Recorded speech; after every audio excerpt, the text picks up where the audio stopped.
No Supremo, o ministro Flávio Dino derrubou uma lei de Mato Grosso que previa sanções para invasores de propriedades privadas urbanas e rurais no estado.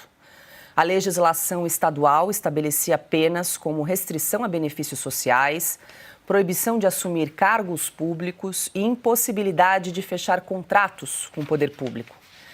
Na decisão, Dino argumentou que a lei ampliava a punição para delitos já previstos no Código Penal, como violação de domicílio e invasão de propriedade particular. O ministro do STF apontou também o risco de danos irreparáveis, especialmente para pessoas que dependem de auxílios e benefícios sociais. A decisão liminar de Flávio Dino será submetida à análise do plenário virtual do Supremo em outubro. Rodrigo Constantino, hoje conosco, muito boa noite. Consta, seja bem-vindo. Antes de ouvi-lo aí, ouvir a sua análise sobre essa decisão do ministro Flávio Dino, deixa eu aproveitar para chamar um vídeo para a gente lembrar dessa cena do presidente Lula chamando Flávio Dino de primeiro-ministro do Supremo comunista do Brasil. Vocês não sabem como eu estou feliz hoje. Pela primeira vez na história deste país, nós conseguimos colocar na Suprema Corte desse país um ministro comunista, um companheiro da qualidade do Flávio Dino. Bom, consta tecnicamente, juridicamente, o ministro Flávio Dino alegou, então, que a lei de Mato Grosso configura a invasão da competência da União, que seria, então, responsável por legislar sobre direito penal. Por isso, então, ele justificou essa liminar. Agora, na prática, o que a gente vê é o exercício pleno aí de um ministro comunista. Boa noite, Paula. Exatamente isso, né? Obrigado por trazer esse vídeo, a lembrança, porque eu ia começar minha fala falando isso é comunismo exatamente na prática. Boa noite, mestre Augusto, boa noite, Piotr, Silvio Navarro, toda a nossa qualificada audiência. Veja, para o sistema capitalista, a propriedade privada é sagrada. Essa é a grande divisão que permitiu a prosperidade e a liberdade no Ocidente. A propriedade pertence ao indivíduo, ela é bem definida, há clareza, não há termos vagos como ter que cumprir a sua função social, sabe-se lá quem define isso. Já o comunismo, ele quer abolir a propriedade privada, enxergar tudo por uma ótica coletivista e estatólatra, que delega ao Estado, leia-se, aqueles que comandam o governo, né, o controle sobre todas as nossas propriedades e nossas vidas. Onde isso foi testado, produziu apenas escravidão e miséria. É inexorável esse resultado quando você vai contra a propriedade privada e a própria natureza humana, que funciona mais ou menos com círculos concêntricos. Todo mundo se preocupa mais com si próprio e com sua família do que com um burocrata distante em Brasília ou do que com alguém que você nem conhece lá do outro lado do mapa.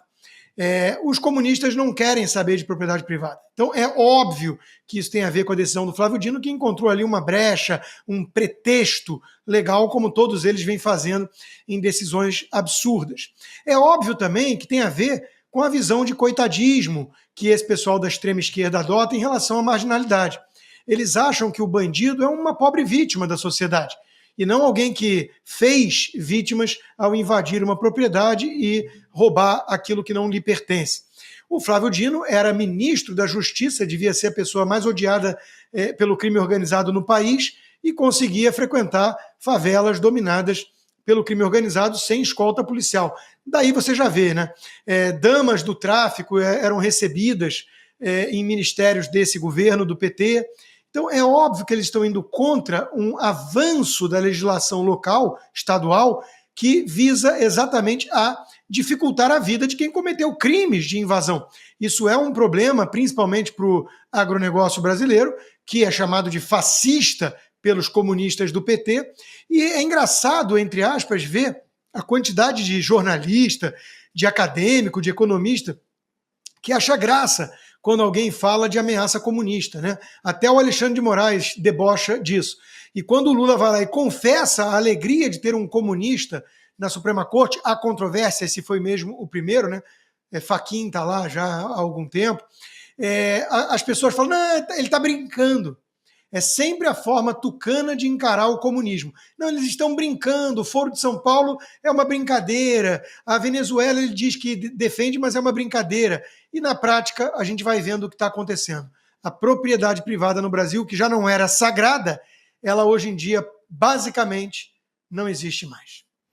Silvio Navarro, muito boa noite, seja bem-vindo. Silvio, essa legislação estadual de Mato Grosso, então, previa punições para invasores de terra, como restrição a benefícios sociais, também proibição para assumir cargos públicos e também possibilidade de fechar alguns contratos com o poder público. E aí, Flávio Dino alegou que a lei ampliaria uma punição que já existe no Código Penal, e aí ele citou, por exemplo, violação de domicílio e invasão de propriedade privada, que são crimes já contemplados no Código Penal, e aí ele alegou aí uma invasão de competência do Estado sobre a União. Boa noite. Boa noite, Paula, querida. Boa noite, Piotto, Rodrigo Constantino, meu irmão Augusto. Boa noite para você que nos acompanha. Rodrigo trouxe uma análise muito consistente sobre o que é o comunismo e como a esquerda age. É o Estado, é a mão pesada. E o que é a invasão de terra, algo que é absolutamente inconstitucional. A nossa Constituição ela é muito clara sobre direito de propriedade. A cerca está lá para ser preservada e respeitada. É um direito ter propriedade. E o Movimento Sem Terra e seus satélites e derivados não respeitam a Constituição. Eles agem à margem da lei. Trata-se de um grupo fora da lei. É claro que o discurso do Flávio Dino, comunista que é, como o próprio presidente se vangloriou nessa fala que mostramos na abertura do programa, vai recorrer àquela retórica. Pessoas pobres serão prejudicadas porque perderão o Bolsa Família. Tem gente pobre usada como massa de manobra por integrantes, líderes do MST? É evidente que sim. Mas é preciso punir de forma exemplar para que um sujeito como João Pedro Stedley ou outros líderes não embarquem numa comitiva paga pelo pagador de impostos numa viagem presidencial, como aconteceu na China.